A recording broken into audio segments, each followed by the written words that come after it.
Good evening बंधुरा welcome back to my channel. तो बंधुरा आज के आमी बानाबो दूध पुली पिठे। तो दूध पुली पिठे किभाबे आमी बानाई तोमरा देखते थाको, संगे थाको बंधुरा। तो देखो आमी दूध पुली पिठे बानानोर जोन्नो आमी किछुटा चालेर गुड़ी निये नियेछि।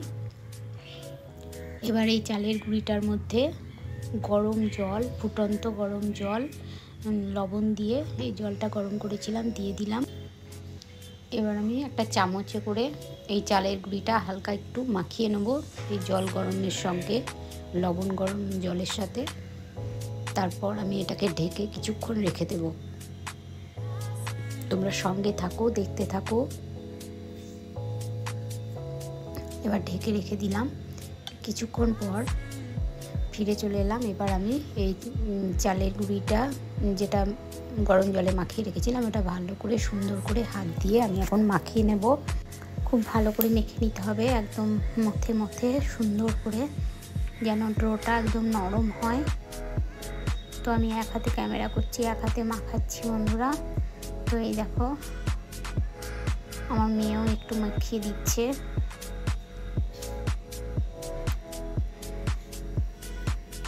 তো এবার আমি এই দেখো কড়াইয়ের মধ্যে গরম জল বসিয়ে দিয়েছি। এখন দিয়ে দিলাম আমুল দুধ। আমার কাছে গাইয়ের দুধ বা প্যাকেটের দুধ ছিল না বলে আমি আমুল দুধ দিয়ে দুধ পুলি পিঠেটা বানাবো। আমুল দুধের দারুণ সুন্দর হয় খেতে, খুব সুন্দর স্বাদ হয় গাইয়ের দুধের থেকেও, কারণ এই দুধটা খুব পুরু হয়। তো আমি আমুল দুধটা দিয়ে এখন গুলে নেব জলটা।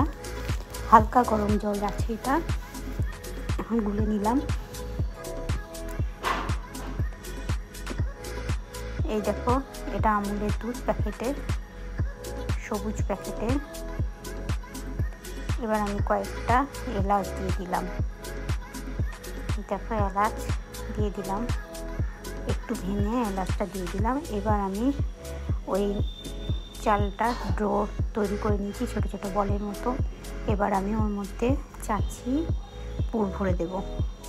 এটা আমি কালাকাঁদ নিয়ে এসেছিলাম দোকান থেকে, বাড়িতে বানাইনি চাচিটা। ওই কালাকাঁদটাই আমি এখন ভেঙে ভেঙে ভরে দিচ্ছি পিঠের মধ্যে। আর ছোট্ট ছোট্ট পিঠেগুলো তৈরি করে নেব। ছোট্ট ছোট্ট করলে দেখতে সুন্দর লাগে। পুলি পিঠেগুলো ছোট্ট ছোট্ট করে বানিয়ে নেব। তো আমি সবগুলো আগে বানিয়ে নিই, তোমরা দেখতে থাকো, সঙ্গে থাকো। ছোট্ট ছোট্ট করে করলে না দেখতে খুব সুন্দর লাগে জিনিসগুলো। তো এই দেখো আমি সবগুলো আগে বানিয়ে নিই। তো এই দেখো আমার সব এখন বানানো কমপ্লিট পুলি পিঠেগুলো। আর দুধটাও আমার এখন ফুটে গেছে। এখন আমি পিঠেগুলোকে সব দুধের মধ্যে একে একে দিয়ে দেব।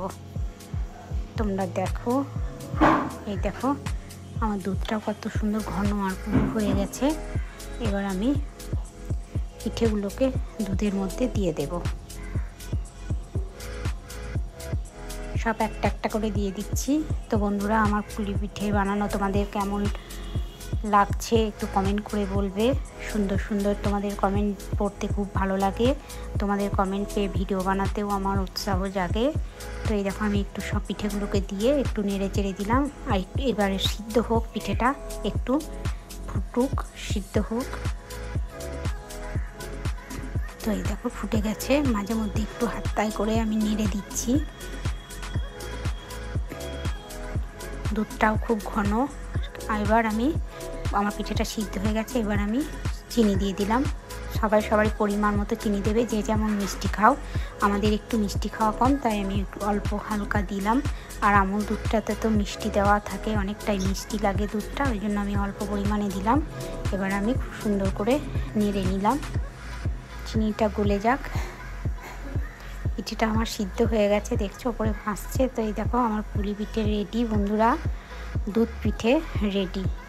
তো তোমাদের কেমন লাগলো আমার এই পুলি পিঠে বা দুধ পিঠে রেসিপিটা একটু কমেন্ট করে বলবে। গাইস খেতে কিন্তু অনেক ভালো ছিল। আর ওপরে একটু গার্নিশিংয়ের জন্য আমি একটু কি বলে কিশমিশ দিয়ে একটু সাজিয়ে দিয়েছি। তো দেখতে আরও সুন্দর লাগছে। আর খুবই টেস্টি, খুবই সুস্বাদু হয়েছিল পিঠেটা খেতে। তোমরাও বানিয়ে খাবে। তো আজকের মতো এইটুকুই বন্ধুরা, টাটা বাই বাই, ভালো থেকো, সুস্থ।